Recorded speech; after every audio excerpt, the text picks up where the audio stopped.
తెలంగాణలో బతుకమ్మ సంబరాలు అంగరంగ వైభవంగా కొనసాగుతున్నాయి. ఈరోజు మనం మంచిర్యాల జిల్లా కేంద్రంలో రెడ్డి కాలనీలో బతుకమ్మ సంబరాల వేడుకల్లో చూస్తున్నాం. మనం ఇక్కడ చూసుకోవచ్చు తీరొక్క పూలతో పేర్చిన బతుకమ్మలను మాత్రం ఇక్కడ పెట్టి మహిళలు మాత్రం పెద్ద ఎత్తున ఇక్కడ బతుకమ్మలు ఆడుతున్నారు. ఇక్కడ మనతో పాటు ఈ బతుకమ్మకు సంబంధించిన ఇక్కడ బతుకమ్మ ఆడుతున్న మహిళలు ఉన్నారు. వారిని అడిగి తెలుసుకుందాం. చెప్పండి, అసలు బతుకమ్మ ఎందుకు ఆడతారు? బతుకమ్మ విశిష్టత ఏంటి? అసలు బతుకమ్మ అంటే పూల పండుగ.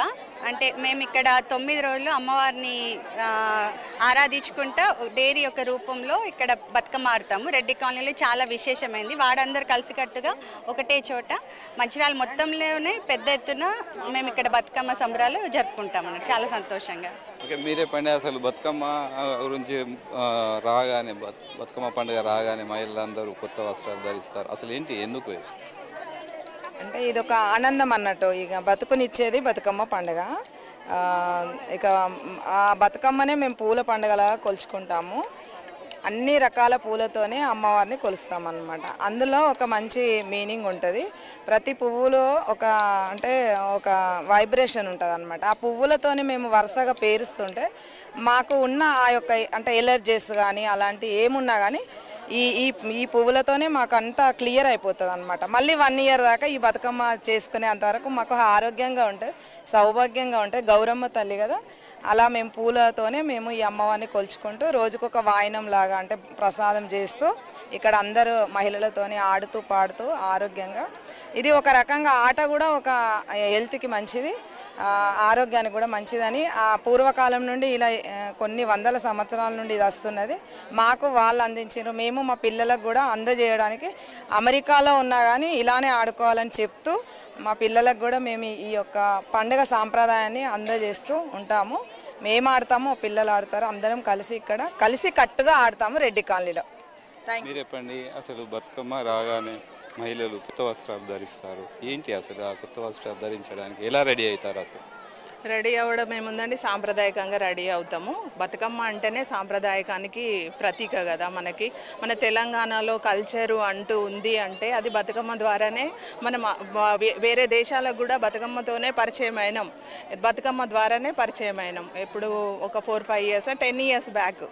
అట్లా మన బతుకమ్మ గురించి గ్రేట్గా చెప్పుకోవాలి అని అంటే సాంప్రదాయకమైన దుస్తులతోటి బతుకమ్మని సెలబ్రేట్ చేసుకుంటాం.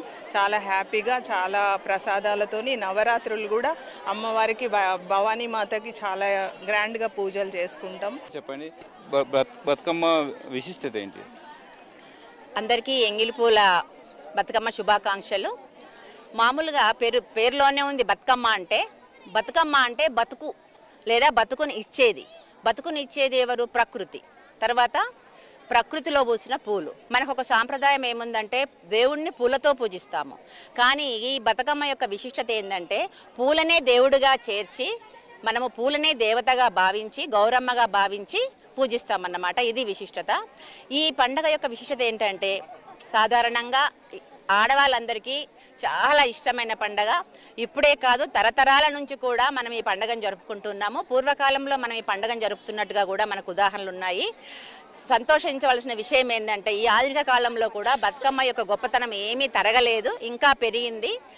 ఎక్కడెక్కడో ఉన్నటువంటి అందరూ పుట్టింటికి వచ్చి తల్లిగారింటికి వచ్చేసి చక్కగా పూలను చేర్చి బతుకమ్మగా చేర్చి గౌరమ్మను పసుపు ముద్దతో పెట్టుకుని, ముఖ్యంగా పసుపుని ఎందుకు పెట్టుకుంటామంటే బతుకమ్మలో ఒక సైన్స్ కూడా ఉంది. పూలన్నింటినీ మనం పేర్చుకుని ఆ పసుపు ముద్దను పెట్టుకుని, పసుపు యాంటీబయాటిక్, మరి పూలన్నింటినీ పేర్చుకుని చుట్టూ పాటలు పాడుతూ ఉల్లాసంగా మనసుకు శరీరానికి 2 ఆనందాన్ని ఇస్తాయి. ఆ లయబద్ధంగా మనస్సు స్పందిస్తూ ఉంటే శరీరము తాళాలకి అనుగుణంగా కదులుతూ ఉంటే అద్భుతమైన ఆనందం ఉంటుంది. ఇక్కడ మీరు ఈ వీడియోలో కూడా అంతా చూస్తూ ఉంటారు. అయితే ఈ పూలన్నింటినీ మనం తర్వాత నిమజ్జనం చేస్తాము. బతుకమ్మ నీళ్ళలో వేస్తాం. నీళ్ళలో వేయడం అనేది ఒక సైన్స్. ఎందుకంటే కొత్త నీళ్లు వాన వచ్చేసి నీళ్ళన్నీ కొత్త నీళ్ళలాగా ఉంటాయి. ఆ నీళ్ళను శుభ్రపరచడం కోసము రకరకాల పూలు, ఎన్ని రకాల పూలను మనం తీసుకెళ్ళి ఆ నీళ్ళను శుభ్రపరచడం కోసం నీళ్ళలో వేస్తాము. ఇంకా ఒక ముఖ్య విషయం ఏంటంటే ప్రకృతి స్త్రీ సమానము. ప్రకృతిలో స్త్రీ ఒక అంశము. ఇంకా మనం సాధారణంగా మన దేవతలందరూ స్త్రీలే, బతుకమ్మ కూడా స్త్రీనే, బతుకునిచ్చేది స్త్రీనే. ఇక్కడ ఒక ముఖ్య విషయం నేను విన్నవించదలుచుకున్నానంటే స్త్రీ లేనిదే ప్రపంచం లేదు. కాబట్టి స్త్రీలందరినీ గౌరవిద్దాము, గౌరవించేబడేటట్టుగా మనం చేసుకుందాము. ఎక్కడ మనం బతుకమ్మను గౌరవించడం అంటే నీ పక్కన ఉన్న స్త్రీని, నీ ఇంట్లో ఉన్న స్త్రీని, మీ అమ్మను మీ చెల్లెని అందరినీ కాకుండా సమాజంలో ఉన్నటువంటి స్త్రీలందరినీ గౌరవించడము మనకు బతుకమ్మకి ఇచ్చే విలువగా నేను భావిస్తున్నాను. Thank you.